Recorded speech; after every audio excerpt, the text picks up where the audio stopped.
অসমৰ মুখ্যমন্ত্ৰীয়ে তেওঁৰ দায়িত্বটো হ'ল সকলোকে সমানে চম্ভালা।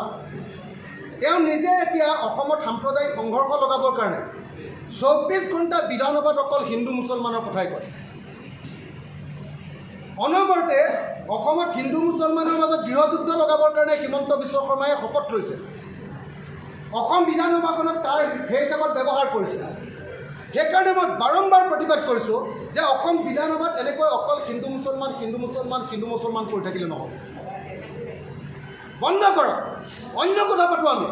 আমাৰ নিবনুৱা সমস্যাৰ কথা, আমাৰ বানপানীৰ কথা, আমাৰ খেতিপথাৰৰ পানী যোগানৰ কথা, আমাৰ প্ৰত্যেকজন আমাৰ নাৰীসকল ধৰ্ষিতা হৈছে, আমাৰ আইন শৃংখলাৰ কথা, এইবিলাক কথা পাতোঁ।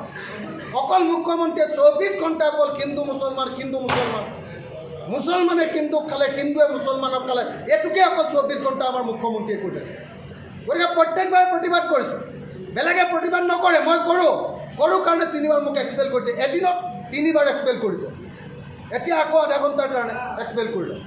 প্ৰথমবাৰ কৰিলে সেই ছেশ্যনটোৰ কাৰণে, সেই সময়খিনিৰ কাৰণে, ছিটিংটোৰ কাৰণে। তাৰ পিছৰবাৰ কৰিলে 10 মিনিটৰ কাৰণে। এইবাৰ কৰিলে আধা ঘণ্টা। মোৰ দোষটো কি? মই কৈছোঁ যে মুখ্যমন্ত্ৰী ডাঙৰীয়া, আপুনি আৰু হিন্দু মুছলমানৰ কথা নক'ব। কাণ বিষাই গৈছে, মূৰ ঘূৰাই গৈছে। আমি নোৱাৰোঁ অকল অসমীয়া মানুহে হিন্দু মুছলমানৰ কথা পাতি থাকিব নোৱাৰোঁ। আমি ভৱিষ্যতৰ কথা পাতিব লাগে। একেলগে কেনেকৈ অসমীয়া জাতিটোৰ ভৱিষ্যত গঢ়িব লাগে তাৰ কথা পাতিব লাগে। অকল 2026 নিৰ্বাচনক কেন্দ্ৰ কৰি হিন্দু আৰু মুছলমানৰ মাজত যুদ্ধ লগাবৰ কাৰণে চেষ্টা কৰি থাকিলে নহ'ব মুখ্যমন্ত্ৰী ডাঙৰীয়া।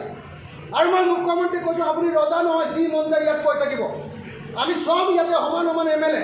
আপুনি নিজৰ ইচ্ছামতে ইয়াতে সাম্প্ৰদায়িক মঞ্চৰূপে আপুনি বিধানসভাক ব্যৱহাৰ কৰিব নোৱাৰিব।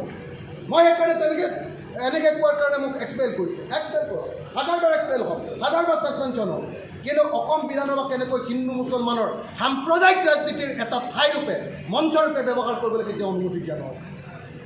আজি 3বাৰ এক্সপেল কৰিছে, 3বাৰ ছাছপেনশ্যন কৰিছে।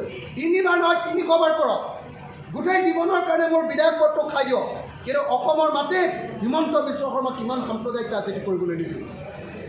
অসমৰ মাটিত এজন মুখ্যমন্ত্ৰীয়ে গৃহযুদ্ধ লগাই থাকিবলৈ কৰা চেষ্টাক আমি কেতিয়াও মানি ল'ব নোৱাৰোঁ। 2026 চনৰ নিৰ্বাচনৰ কাৰণে 2002 চনৰ গুজৰাটৰ নিচিনা হিন্দু মুছলমানৰ ইয়াত সংঘৰ্ষ লগাবৰ কাৰণে হিমন্ত বিশ্ব এইটো কৰি আছে। এইটো কথা মই কোৱাৰ কাৰণে মোক এক্সপেল কৰি দিছোঁ, কৰক। কিন্তু এটা কথা স্পষ্ট যে কোনো পধ্যে অসম বিধানসভা কেনেকৈ সাম্প্ৰদায়িকতাৰ বাষ্প বিয়পা মঞ্চ হিচাপে কাকো ব্যৱহাৰ কৰিবলৈ দিব নালাগে। অসমখন খুব বেয়া দিশলৈ গৈ আছে। অসমখনত একদম শান্তি সম্প্ৰীতি বিঘ্নিত হ'বলৈ গৈ আছে। সংবিধানৰ শপত পোৱা মুখ্যমন্ত্ৰীয়ে নিজে যুঁজ লগাবৰ কাৰণে, চিভিল ৱাৰ লগাবৰ কাৰণে, জাতি ধৰ্মৰ মাজত কাজিয়া লগাবৰ কাৰণে এই প্ৰচেষ্টা কৰিছে। আমি সকলোৱে ইয়াৰ বিৰোধিতা কৰা উচিত। মই সমগ্ৰ অসমবাসী ৰাইজক হিমন্ত বিশ্ব শৰ্মাৰ এই উগ্ৰ সাম্প্ৰদায়িক ৰাজনীতি সকলোকে বিৰোধিতা কৰিবৰ কাৰণে অসমবাসী ৰাইজক মই আহ্বান জনাইছোঁ। ধন্যবাদ।